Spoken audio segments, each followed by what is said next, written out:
just going to test my space here real quick. I'm pretty sure I'm going to fall off at some point or unplug the mic, so I want to see what it's going to take to do that, so I'm not surprised when it happens. This is going to be interesting, I hope. So I started Puppet Labs about 9 years ago, and I started it out of fear and desperation. I looked around and I was relatively sure that I was going to look up in 10 years and find that my industry, the job I was doing, the tools I was using, the work I was doing were pretty much the same as they had been when I was working on it. And that was a pretty, I say frightening, realistically it was a pretty boring prospect.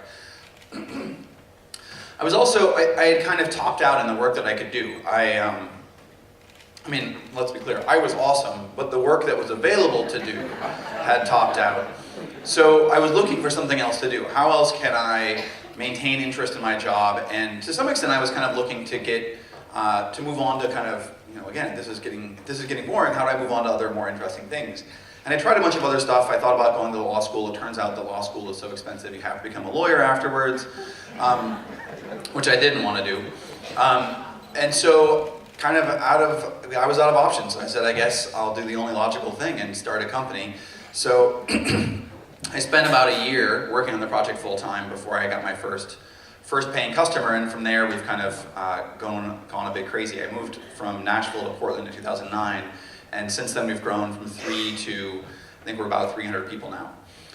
So it's been an interesting ride, and I failed my way to success, I think.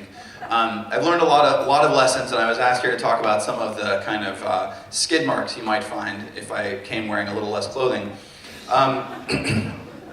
The most important thing that I've learned in the process of attempting to continue developing, continue growing, is to iterate from success. It's easy to focus on failure. It's easy to look around you and find the things that suck, and find all those areas that need help, that need energy, that need work, to find those people who are not succeeding, and you think, you know, if I can just spend 5 hours with that person a week, I can help them win.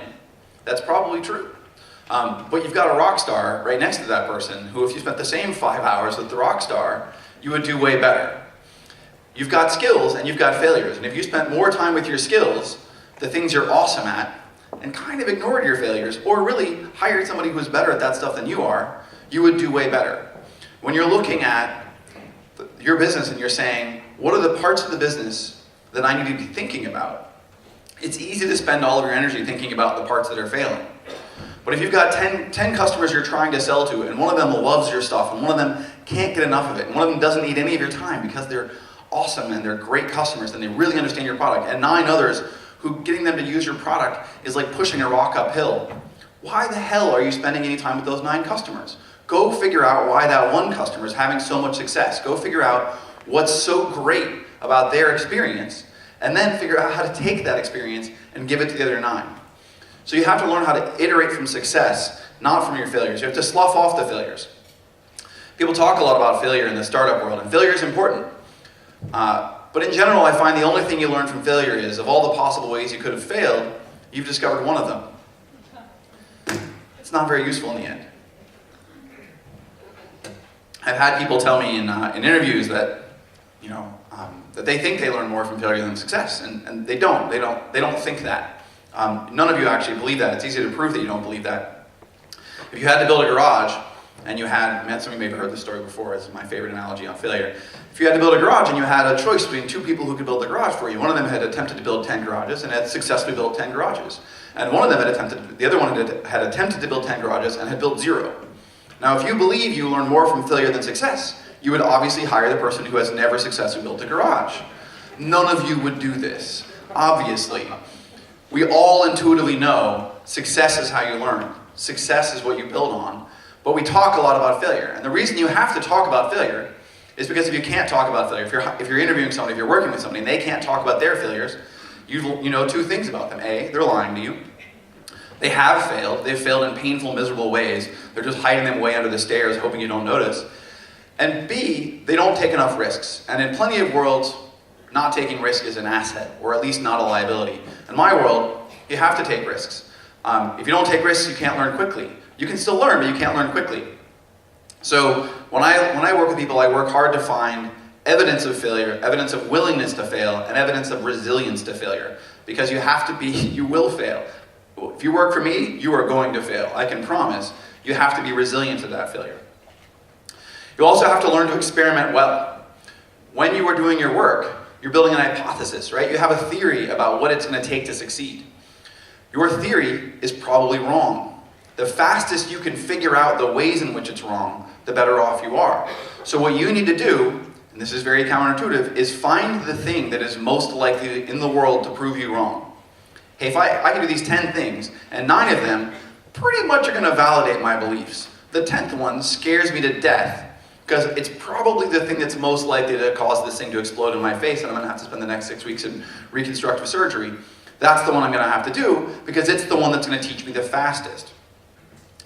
So your ability to learn is heavily dependent on your ability to design experiments that will prove you wrong fastest. And it's very complicated to learn this.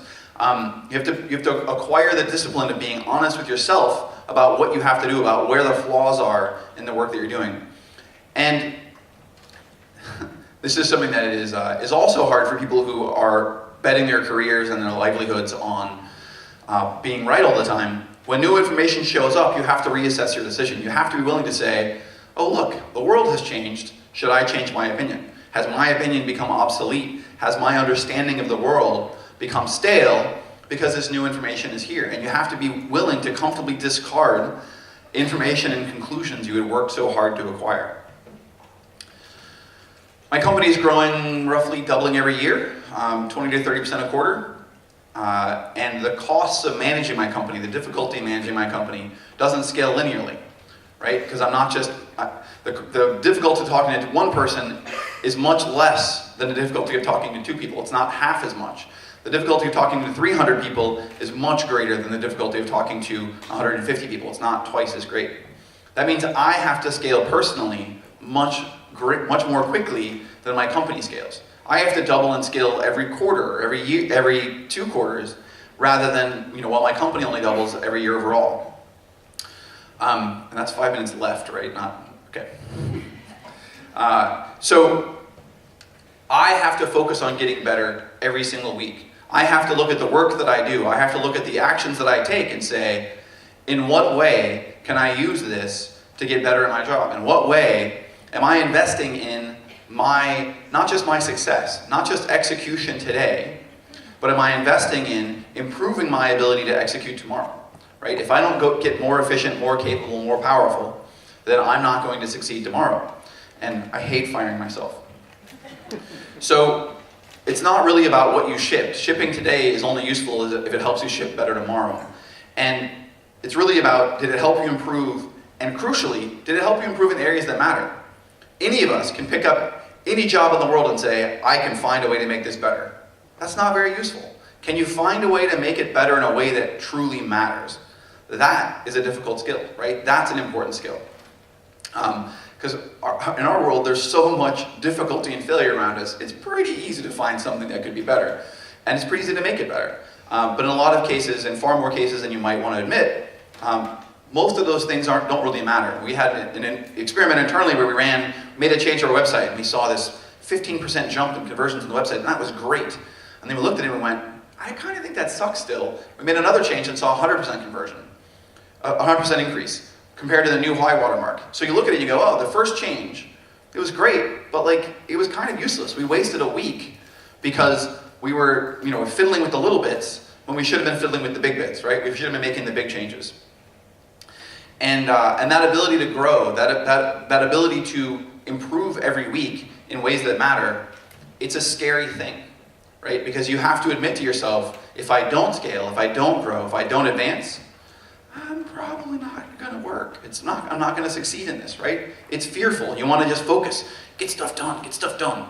Yeah, maybe. But a lot of times you actually need to stop, sit in a corner, give a hard look at yourself and say, what's the thing that scares me the most today? And why does it scare me so much?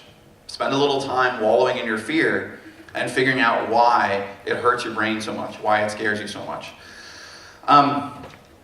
One of the big things that I've learned in the company is that culture has to be intentional. You will have a culture. Wherever you work, it has a culture. The question is, Are you the one who's owning your culture? Are you responsible for your culture? Do you have the culture you want? Or is culture happening to you? For me, culture is about how we work. It's how we work together to solve problems. It's critical that you have a shared culture. It's critical that you as a team solve problems in a similar way. If you all try to solve problems differently, one of you loves ideation and one of you just gets straight down to business, you are not going to be able to work together to solve problems. It doesn't really matter what culture you have, as long as you have one culture, and it's an intentional culture, and you nurture it, and you care about it. If you have 10 cultures, it will not work. If you do not nurture and care about your culture, it will deteriorate, and will soon go back to being 10 cultures. And finally, people always ask, I was asked 2 weeks ago, what is it that all entrepreneurs share? What is the thing that you think all entrepreneurs have in common? And they're looking for some sort of, I think they have a spirit of blah, blah, blah, blah, blah. I have no idea. The only correlation to success, the only thing that all entrepreneurs have in common is they didn't quit. Perseverance is the only correlation to success. Anyone can do anything as long as you don't quit. It turns out, everybody out there who did something big, everybody out there who succeeded, who did something awesome, they had thousands and thousands of opportunities to give up, thousands of opportunities to quit. And for some stupid reason, they passed on all of them. So when you look at the big challenges in front of you, and when you look at the hard work you have to do every day, finding a way not to quit, it turns out, has the highest probability of success. And with that, thank you.